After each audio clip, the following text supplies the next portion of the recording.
Desperté con mi novio susurrando que había un intruso, listo para llamar al 911, desde debajo de la cama, pero era su hermana y su novio, entrando a las 7 de la mañana por correo, dejándonos congelados con un secreto que cambiaría todo. Soy Lucía, una chica de 26 años que lleva un año viviendo con mi novio, Andrés, en un apartamento pequeño pero acogedor en el centro de Barcelona, donde las noches suelen ser tranquilas y nuestras mayores preocupaciones giran en torno a qué serie ver antes de dormir. Andrés es un tipo protector, siempre atento a cualquier ruido extraño, algo que me hacía sentir segura hasta esa madrugada de sábado cuando todo cambió de golpe. Habíamos pasado la noche anterior riendo con una botella de vino y una película mala, cayendo rendidos en la cama sin cerrar bien las cortinas, dejando que la luz de la luna se colara como un recordatorio silencioso del mundo exterior. Su hermana, Clara, vivía a unas calles de distancia, pero rara vez aparecía sin avisar, así que nada me preparó para el caos que estaba a punto de irrumpir en nuestra rutina como un huracán inesperado. A las 7 de la mañana, un golpe seco me arrancó del sueño, y antes de que pudiera procesarlo, Andrés me sacudió con ojos abiertos como platos, susurrando con voz temblorosa que alguien estaba en la sala, moviendo cosas y rompiendo el silencio con pasos torpes que resonaban como una amenaza invisible en mi cabeza. Mi corazón se disparó mientras él agarraba un bate de béisbol que guardábamos bajo la cama, y yo, en pánico, me deslicé desnuda al suelo con mi teléfono, marcando el 911 con dedos temblorosos, lista para gritar por ayuda mientras imaginaba a un ladrón rebuscando en nuestras cosas o algo peor acechando en las sombras. Los ruidos crecieron, un crujido seguido de un murmullo que no podía descifrar, y Andrés me hizo señas para que me escondiera bajo la cama, donde el polvo y el miedo me envolvieron mientras intentaba respirar sin delatarme. Cada segundo era una eternidad, y cuando escuché una voz masculina diciendo, ¿dónde está?, mi mente pintó escenarios de terror puro, convencida de que éramos presas de un intruso que no se detendría ante nada. Andrés avanzó sigilosamente hacia la puerta, y yo, atrapada entre el pánico y la impotencia, me preparé para lo peor, sin saber que la realidad estaba a punto de girar en una dirección que nunca habría imaginado ni en mis peores pesadillas. Justo cuando Andrés levantó el bate y yo contuve un grito, la luz de la sala se encendió, y una voz familiar chilló, «Oh Dios, baja eso, soy yo Clara», rompiendo la tensión como un globo que estalla en una fiesta silenciosa. Salí arrastrándome de debajo de la cama, con las mejillas ardiendo de vergüenza y el corazón todavía acelerado, para ver a la hermana de Andrés parada junto a un tipo desgarbado que sostenía un paquete de ramen y una pila de cartas, ambos riéndose como si esto fuera lo más normal del mundo. Clara explicó, entre risas nerviosas, que había venido por su correo, porque el cartero seguía dejando sus cosas en nuestra dirección desde que se mudó, y su novio, Javi, la acompañó porque querían desayunar algo rápido antes de un viaje. Andrés bajó el bate, murmurando una disculpa mientras yo intentaba cubrirme con una sábana, mortificada por haber estado a punto de llamar a la policía por una misión de ramen y sobres. Pero entonces, mientras Clara rebuscaba en el montón de cartas, dejó caer una que no era suya, un sobre marrón sin remitente, dirigido a Andrés con una caligrafía temblorosa que no reconocí, y cuando lo abrió, su rostro palideció como si hubiera visto un fantasma, porque dentro había una foto Polaroid de él durmiendo en nuestra cama, tomada desde un ángulo imposible que sugería que alguien había estado dentro del apartamento antes. El giro no era solo la falsa alarma de Clara, era que el verdadero intruso ya había estado entre nosotros, dejando una pista que abría un abismo de preguntas aterradoras que ninguno sabía cómo responder. Mientras Clara y Javi se disculpaban torpemente y se iban con su ramen y el correo, Andrés y yo nos quedamos mirando la Polaroid, cuyos bordes gastados parecían susurrar un secreto que nos helaba la sangre, porque la foto no solo mostraba a Andrés durmiendo, sino que en el fondo, apenas visible, estaba yo, entrando por la puerta con una bolsa de compras, un momento de hace semanas que creíamos privado. La realización nos golpeó como un trueno. Alguien había invadido nuestro hogar, no esa mañana, sino mucho antes, y la visita de Clara había sido una coincidencia que destapó algo mucho más oscuro que un malentendido familiar. Revisamos el apartamento como posesos, buscando cámaras, micrófonos o cualquier señal de cómo habían entrado, y bajo el sofá encontramos un tornillo suelto que no pertenecía a nada nuestro, como si alguien hubiera desarmado algo para esconder su rastro. Andrés recordó que el mes pasado, durante una tormenta, la luz se cortó y encontramos la puerta trasera entreabierta, algo que achacamos al viento, pero ahora cobraba un sentido siniestro que nos hacía cuestionar cada noche desde entonces. La Polaroid no era solo una amenaza, era una prueba de que éramos observados, quizás por alguien que conocía nuestros horarios, nuestras vidas, y que había esperado el momento perfecto para dejarnos esta advertencia disfrazada de casualidad. Clara no tenía idea de lo que había desatado al abrir ese sobre, y mientras Andrés marcaba el número de un cerrajero con manos temblorosas, supe que nuestra sensación de seguridad se había desvanecido, reemplazada por una paranoia, que nos hacía mirar cada sombra como si escondiera al intruso real que aún no habíamos enfrentado. Esa noche, después de cambiar las cerraduras y revisar cada rincón del apartamento, intentamos dormir, pero un golpe sordo en la ventana nos arrancó de la cama, y al asomarnos, vimos una figura encapuchada corriendo hacia la calle, dejando tras de sí otra Polaroid clavada en el marco con un cuchillo que atravesaba la madera como una advertencia silenciosa. La foto era aún más inquietante, yo desnuda bajo la cama esa misma mañana, tomada desde arriba, como si el intruso hubiera estado en la habitación mientras creíamos podíamos enfrentar a Clara, y al reverso garabateado en rojo, decía, sé dónde escondes todo. El pánico nos consumió porque no solo habían vuelto, sino que habían estado con nosotros en el momento exacto de nuestra vulnerabilidad, burlándose de nuestra falsa alarma mientras planeaban algo mucho peor. Andrés llamó a la policía, pero cuando llegaron, no había huellas, ni cámaras visibles, solo el cuchillo y la foto como prueba de una presencia que parecía evaporarse en el aire. Los agentes sugirieron que podía ser un acosador, pero sus palabras se sentían vacías frente al terror de saber que alguien tenía acceso a nuestro espacio más íntimo, y cuando revisamos el correo restante de Clara, encontramos otro sobreidéntico, esta vez con una llave pequeña y una nota que decía, te espero donde empezó. El problema se agravó porque no era solo un juego de vigilancia, era una invitación a algo más grande, un rompecabezas que conectaba a Clara, a nosotros y a un pasado que no entendíamos, y mientras la policía se iba, el teléfono de Andrés vibró con un mensaje de un número bloqueado. Ella también está en peligro, señalando a su hermana como el próximo blanco de esta pesadilla creciente. Decididos a proteger a Clara, corrimos a su apartamento, llevándonos la llave misteriosa y las Polaroid como pistas, pero al llegar la puerta estaba entreabierta, y dentro encontramos a Javi desplomado en el sofá, con una jeringa en el brazo, y un sobre igual al nuestro en su mano, mientras Clara gritaba desde el baño, atrapada tras una puerta bloqueada que aporreaba con desesperación. Liberamos a Clara, quien entre sollozos explicó que Javi había recibido un paquete esa mañana, y tras abrirlo, se inyectó algo diciendo que tenía que saber la verdad, colapsando segundos después mientras ella corría a esconderse. El sobre contenía otra foto, Clara y Javi entrando a nuestro edificio esa mañana, pero en el fondo apenas visible, estaba una figura con capucha sosteniendo una cámara, tomada desde el tejado opuesto, lo que significaba que el intruso no solo nos vigilaba a nosotros, sino que los seguía a ellos también. La llave, al probarla en una caja fuerte que Clara tenía desde niña, abrió un compartimento secreto con un diario de su madre, fallecida hace años, que hablaba de un vecino obsesionado que juró vengarse de la familia tras un desalojo que ella firmó como administradora del edificio. El giro era demencial. El intruso no era un extraño, sino alguien con un rencor ancestral contra los padres de Andrés y Clara, y nosotros éramos peones en una venganza que llevaba décadas cocinándose. Javi despertó aturdido, murmurando sobre un hombre sin rostro que le dio la droga, y mientras intentábamos procesarlo, las luces parpadearon, y un humo acre llenó la habitación, forzándonos a arrastrarnos afuera mientras una risa baja resonaba desde el pasillo, dejando claro que el juego acababa de subir de nivel. Afuera, tosiendo por el humo, revisamos el diario de la madre de Clara bajo la luz de una farola, y una entrada nos heló. Describía a un hombre desalojado por deudas, que juró marcar a la familia con su propia sangre, y al final, pegada con cinta, había una foto de ese hombre joven, cuya cara coincidía con el conserje actual del edificio, un tipo callado llamado Miguel que siempre sonreía demasiado. El shock nos atravesó porque Miguel había estado en nuestro apartamento docenas de veces, arreglando tuberías o entregando paquetes, y ahora entendíamos que cada visita era una excusa para vigilarnos, tejer su venganza desde las sombras mientras fingía ser un vecino inofensivo. Corrimos de vuelta al edificio, encontrando su cuarto en el sótano lleno de monitores que mostraban cada rincón de nuestras vidas, desde la cama hasta la cocina, y un mapa con puntos rojos marcando nuestras casas y la de Clara, junto a frascos de un líquido que olía como el humo que nos atacó. Pero el verdadero giro vino cuando Clara reconoció un anillo en una foto de Miguel. Era de su padre, desaparecido hace años tras dejar a la familia, y el diario insinuaba que él y Miguel eran hermanos, unidos por un odio compartido hacia la madre que los abandonó. Miguel no solo buscaba vengarse, quería borrar el legado de su propia sangre, y nosotros éramos el daño colateral en una guerra familiar que nunca vimos venir. Mientras grabábamos todo con mi teléfono para la policía, un ruido nos congeló. Miguel estaba detrás de nosotros, con una pistola y una sonrisa torcida, diciendo, no se acaba hasta que todos caigan, y el disparo que siguió resonó como el inicio de un final que no podíamos prever. El disparo rozó mi brazo, y en el caos, Andrés tackled a Miguel, derribando la pistola mientras Clara y yo corríamos por ayuda. Pero cuando la policía llegó, el sótano estaba vacío, los monitores apagados, y Miguel se había esfumado como un fantasma, dejando solo una nota ensangrentada que decía, esto es solo el principio. Los agentes confiscaron el diario y las Polaroids, pero no encontraron rastro de Miguel, y aunque Javi sobrevivió a la droga, su memoria estaba en blanco, atrapándonos en un limbo donde la amenaza seguía viva, respirando en algún lugar que no podíamos alcanzar. Andrés y yo nos mudamos temporalmente con Clara, pero las noches se llenaron de ruidos extraños, y una mañana, un sobre idéntico llegó bajo la puerta, una foto de los tres durmiendo en su sala, tomada esa misma noche, con un mensaje al reverso, la familia paga junta. El terror nos sumió, pero también nos fracturó, porque Clara culpaba a Andrés por no haber revisado el pasado de sus padres, y yo me preguntaba si alguna vez recuperaríamos la paz que Miguel nos robó. La policía instaló cámaras, pero Miguel parecía anticipar cada movimiento, y cuando un agente nos confesó que el líquido en los frascos era un veneno casero, supe que su próximo golpe sería letal. El final no llegó, se suspendió en un filo donde cada día era una espera, un juego de gato y ratón, con un hombre que no descansaría hasta vernos destruidos, y aunque estábamos vivos, el eco de su risa nos perseguía, prometiendo un desenlace que aún no podíamos enfrentar. Actualización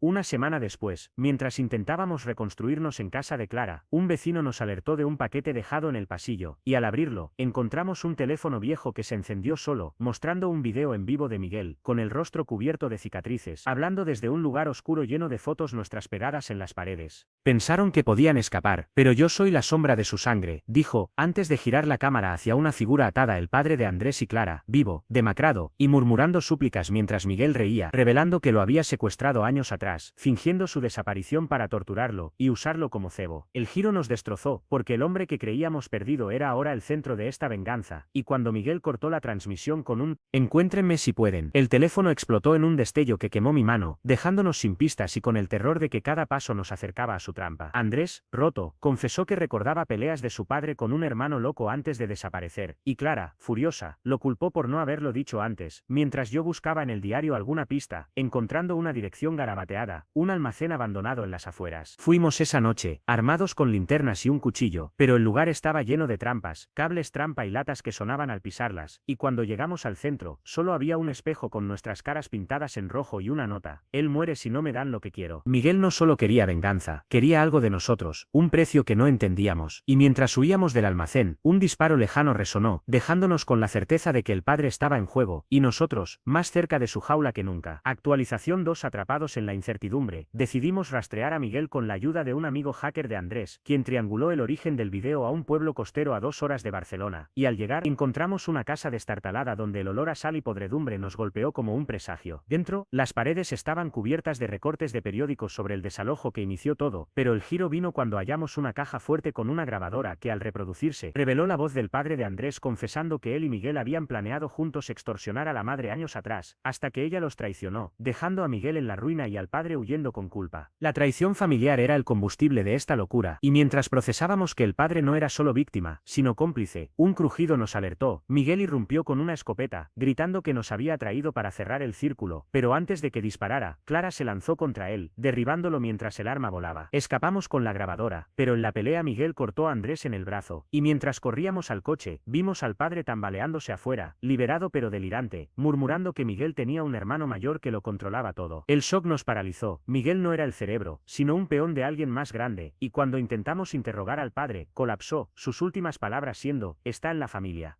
La policía llegó tras nuestra llamada, pero la casa ya ardía, Miguel había huido, y el padre fue llevado al hospital, dejándonos con una grabadora que probaba su culpa y una amenaza nueva, un hermano desconocido que heredó el odio, y ahora nos cazaba desde las sombras, con un plan que apenas empezábamos a vislumbrar. Actualización 3. En el hospital, mientras el padre de Andrés luchaba por su vida, revisamos la grabadora otra vez, y un fragmento casi inaudible nos heló. El mayor lo sabe todo, está en la sangre, una pista que nos llevó a buscar en el diario de la madre, donde una foto vieja mostraba a 3 hermanos. El padre Miguel, y un tercero, alto y de ojos fríos, que Clara reconoció como su tío Javier, supuestamente muerto en un accidente hace décadas. El giro nos golpeó como un rayo. Javier estaba vivo, y cuando el hacker de Andrés rastreó registros, encontró que había cambiado de identidad tras el accidente, convirtiéndose en un empresario discreto que vivía a las afueras de Madrid. Fuimos a su mansión, una fortaleza de piedra rodeada de guardias, y tras colarnos por un ducto, encontramos un cuarto secreto lleno de archivos, contratos falsos, fotos nuestras desde la infancia, y un plan para limpiar la línea familiar, eliminándonos a todos. Javier era el cerebro, usando a Miguel como su ejecutor mientras él orquestaba desde lejos, y su odio venía de ser el primogénito desheredado por la madre a favor del padre de Andrés. Pero antes de que pudiéramos salir con las pruebas, las alarmas sonaron, y Javier apareció en un monitor, su voz grave diciendo: bienvenidos a mi juego. Miguel fue solo el anzuelo. Guardias armados nos acorralaron, y aunque Andrés peleó para abrirnos paso, Clara fue atrapada, gritando mientras la arrastraban. Escapamos con un solo archivo, pero al abrirlo en un motel, vimos un video de Javier cortando el dedo de Clara en vivo, exigiendo que entregáramos al padre a cambio de su vida. El horror nos consumió, el padre aún en coma, era la moneda de cambio, y Javier con su red de poder, nos había encerrado en una trampa donde cada movimiento nos hundía más en su venganza familiar retorcida.